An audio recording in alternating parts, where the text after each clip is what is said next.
Hi everyone, this is Sono Rocky, and for the first time, Kurt Kendrick from AQ Prime's directors ka Adonis X. So nakita namin kanina sa trailer yung mga may init na eksena nyo ni Christoph. So ikaw, paano mo pinagandaan yung mga eksena nyo? May mga rehearsal ba kayo or paano mo pinagandaan? Well, honestly speaking, yung pinaka-preparation na ginawa ko dito is diet and workout. Okay. Kasi dahil ang dami kong topless and hubad, honestly.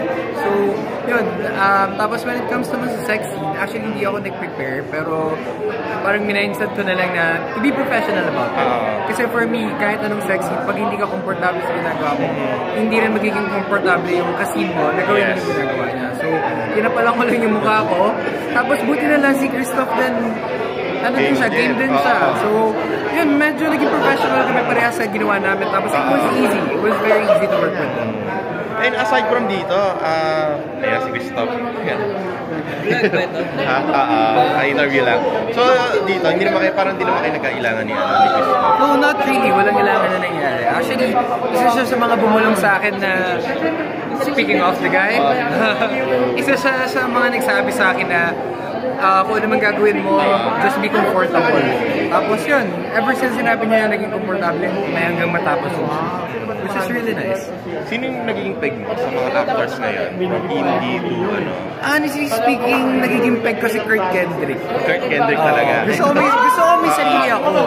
Gusto ko ako yung i-compare sa ibang actors. Kaya, I'm trying my best to build my own name.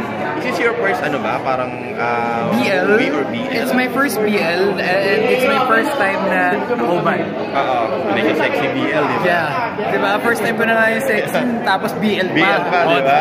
Tapos actually may susunod pa na ako na ginawa na abangan nyo din. It's called Taong Grasa. It's directed BL by... din ba to or iba? In a way, medyo three-way siya eh. So, yeah, may BL, may baba. Basta, abangan nyo na lang yung storyline. It's directed by Direk Buboy Niltan. So, abangan nyo. Maganda rin yan. Okay, so yun na lang. Invite mo na lang sila sa mga series mo dito sa AQ Prime.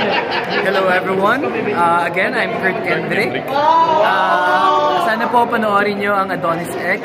And abangan nyo po ang Taong Grasa sa AQ Prime. Siguradong di kayo magsisisi at magugustuhan nyo. Thank you everyone. Thank you.